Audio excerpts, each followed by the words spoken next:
கிறிஸ்துவுக்குள் அன்பான தேவனுடைய பிள்ளைகளே, இயேசுவின் நாமத்தில் உங்களை அன்போடு வாழ்த்தி இந்த நிகழ்ச்சிக்கு வரவேற்கிறேன்.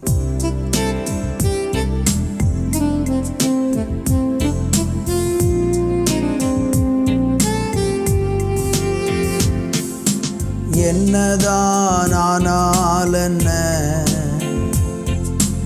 என் மீட்பர் உயிரோடுண்டு, தொடர்ந்து பயணம் செய்வே, என் துணையாளர் முன் செல்கிறார். என்னதான் ஆனால் என்ன,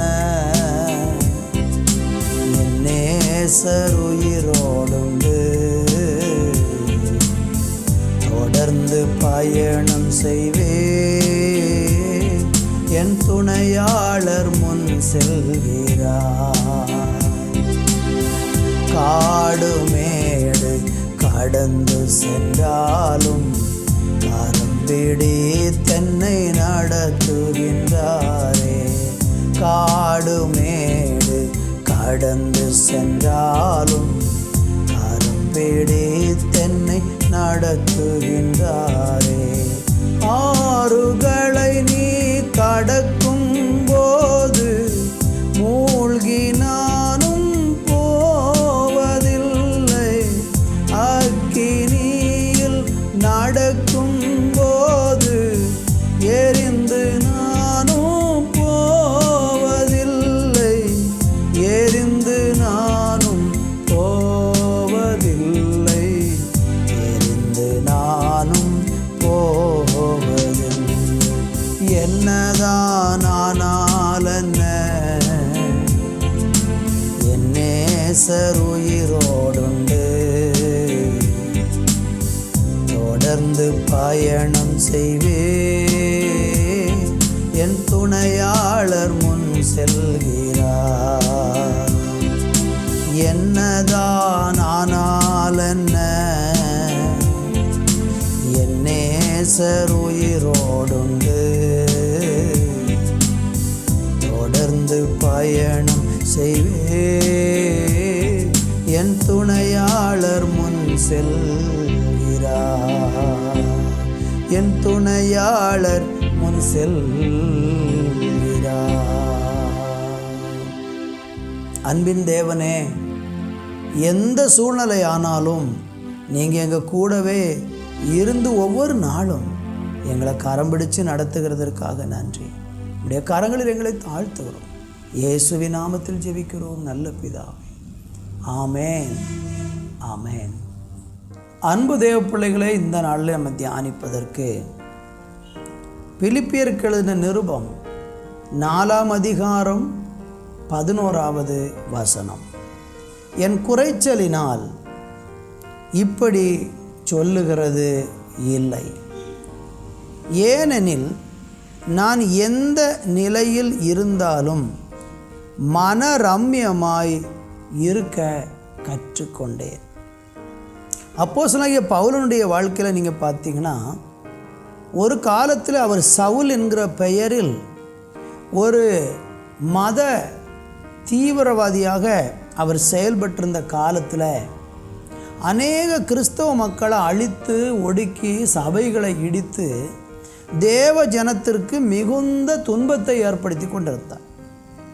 ஒரு நாள் ஆண்டவர் அவன் பயணித்து கொண்டு இருக்கும்போது, அதுவும் சபையில் உள்ள ஜனங்களை பிடிச்சு கட்டி அவங்கள காவலில் போட்டு அவங்கள துன்புறுத்த வேண்டும் என்று தமஸ்குவுக்கு நேராக அவன் பயணித்து கொண்டிருந்த போது தேவன் அவனை சந்தித்தார். அவன் கீழே விழுந்தான். அவனுடைய கண்களெல்லாம் குருடாய் போனது. விழுந்த இடத்துல தேவன் அவனுக்கு தரிசனமானார்.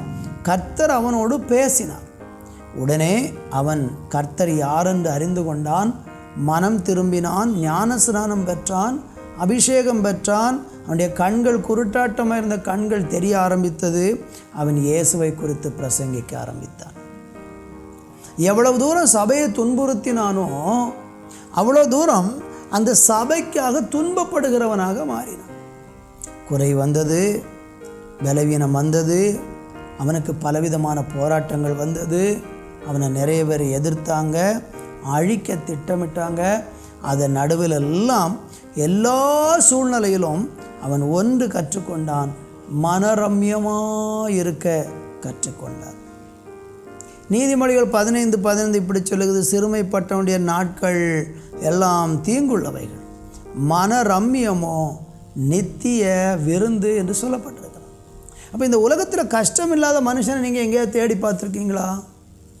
எல்லாருடைய உயர்வுக்கு பின்னாலேயும் ஒரு கஷ்டம் இருக்கிறது, ஒரு பாடுகள் இருக்கிறது, சில தியாகங்கள் இருக்கிறது, சில கிரயங்கள் இருக்கிறது. இதையெல்லாம் செய்தால்தான் ஒரு மனுஷன் உண்மையாக உயர முடியும்.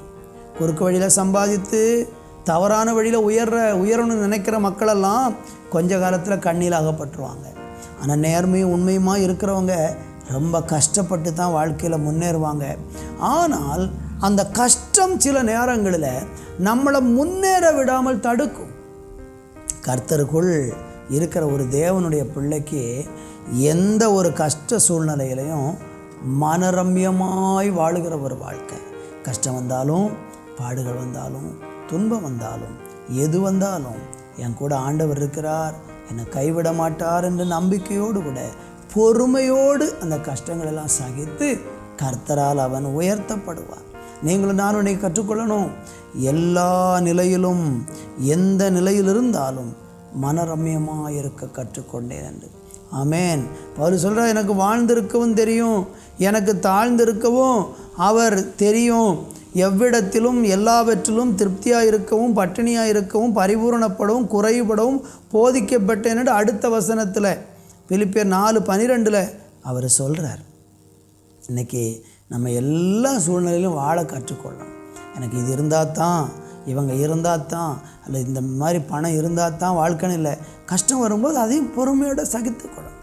அந்த கஷ்டம்லாம் கொஞ்ச காலம், அது மறுபடியும் ஒரு மேன்மையை தேவன் தருவார், உங்களுக்கு அப்படியே செய்வார். நல்ல தகப்பனே, உங்கள் பிள்ளைகள் கஷ்டம் வரும்போது துவண்டு போகாமல் எல்லா சூழ்நிலையிலும் மனரம்யமாக இருக்க உதவி செய். இயேசுவின் நாமத்தில் பிதாவே, ஆமேன், ஆமேன்.